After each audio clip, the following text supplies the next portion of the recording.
सबसे पहले तो मैं आप सबको प्रणाम करता हूँ कि आप लोग आशीर्वाद दीजिए कि मैं प्रयास जितना कर सकता हूँ, मैं हमेशा से प्रयास करता भी हूँ। और मेरा आप लोगों के बीच में आना इसलिए सुखद होता है कि आप ही जैसे मेरे भी पिता हैं और मेरे माँ हैं, और मैं जब उनको देखता हूँ तो मुझे लगता है कि नहीं, मम्मी पापा का रहना हमारे लिए कितना ज़रूरी है। ठीक है, जो ये बात को नहीं समझ पा रहे हैं उनके लिए तो मैं कुछ नहीं कह सकता, लेकिन जो समझते हैं उनसे मैं हमेशा से प्रार्थना करता हूँ कि जो माँ बाप हमारे लिए दिनों रात एक कर हमें पैदा करके हमें बड़ा करते हैं और वो हमसे दूर होते हैं तो हम कैसे सुख की जिंदगी जिएंगे। मुझे लगता है कि मैं इसीलिए आता हूँ कि ताकि आप लोग को ये महसूस कभी ना हो कि आपके बेटे नहीं है, आपकी औलाद नहीं। हम जैसे हैं आपकी औलाद, आपके बेटा बन के। और मैं हर आदमी से ही कहना चाहता हूँ कि अगर आपको भगवान ने उन्नति दिया है या पैसे दिए या शोहरत दिया है तो ऐसे लोगों के बीच में आइए और आके अपनी खुशियों को शेयर करिए। उससे क्या होता है कि एक तो आप लोगों को हर दिन एक बेटा मिलेगा, हर दिन एक सहारा मिलेगा। मैं तो चाहता ही नहीं कि दुनिया में वृद्धाश्रम हो, बट क्या करिएगा।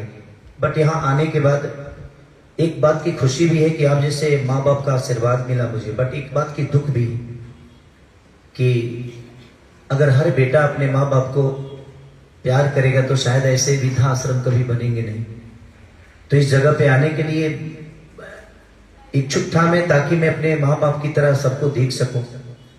और मैं अपने माँ बाप में ही सब ऐसे लोगों को देखता हूँ, इसीलिए मैं ऐसे जगहों पे जाता हूँ, चाहे वो वृद्धाश्रम हो या अनाथालय हो या ब्लाइंड जो बच्चे हैं जो देख नहीं पाते उनके लिए। तो मैं हमेशा से ही प्रयास करता हूँ कि मेरी खुशियाँ आप सबसे ऊपर नहीं है, आप सब में मेरी खुशियाँ हैं।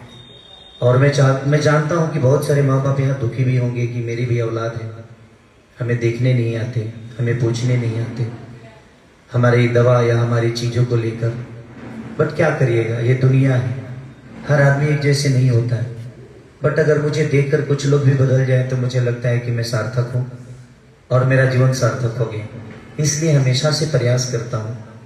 मैं अपने मम्मी पापा को जब गले लगता हूँ तो मुझे एहसास होता है इस बात का कि शायद जब तक मैं जीऊँ तब तक मेरे मम्मी पापा का साया या मेरे मम्मी पापा का आशीर्वाद मुझे मिले। मैं उस लायक हूँ, इस लायक नहीं भी होता तो मेरे अंदर ये विचारधारा हमेशा से है कि अपने बुजुर्गों का आशीर्वाद लेकर ही मुझे बड़ा होना है। जब तक आप सब हैं, आप जैसे माँ बाप जीवन में हैं, तब तक हर वो बच्चा अनाथ नहीं है। बट कुछ लोग ऐसे भी हैं जो माँ बाप रहते हुए भी अनाथ की जिंदगी जी रहे हैं और उनको खुशी मिलती है, तो उनकी खुशियों के लिए मैं कुछ नहीं कह सकता। बट माँ बाप के साथ रह के खुशियों को जो शेयर आदमी करता है, मुझे नहीं लगता कि वो दुनिया में कहीं किसी ताकत या किसी मंदिर मस्जिद में मिल सकती है।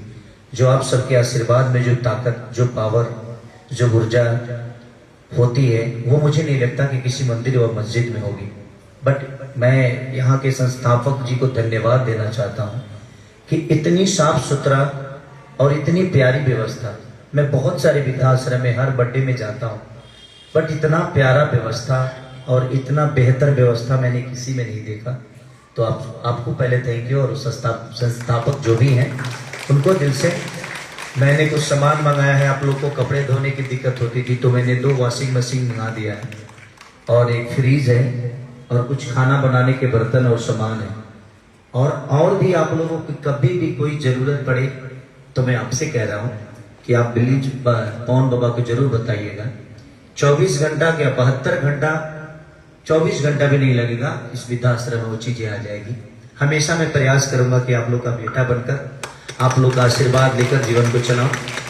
और मुझे खुशी इस बात की है कि मैं सिर्फ अपने माँ बाप का नहीं बल्कि आप जैसे माता पिता का बेटा हूँ। और ये अवसर मुझे भगवान ने दिया है तो ये मेरे लिए सौभाग्य की बात है। भगवान से प्रार्थना करूंगा कि अवसर हमेशा सबको मिले। और जितने भी बड़े लोग हैं, मैं सबसे कहना चाहता हूँ, आप सक्षम हैं, आपके पास वो हर चीज है। तो ऐसे माँ बाप जो हैं जिनका कोई सहारा नहीं है, प्लीज आप जब भी अपना खुशी मनाना हो, बर्थडे मनाना हो, सेलिब्रेट करना हो, तो ऐसे माँ बाप के साथ करिए ताकि कम से कम इनको अपनापन फील हो, इनको भी लगे कि नहीं हम अनाथ नहीं हैं, हम माँ बाप हैं, हमारे बहुत सारे बेटा हैं।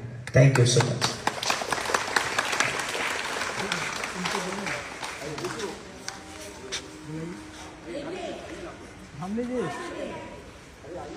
धामले जी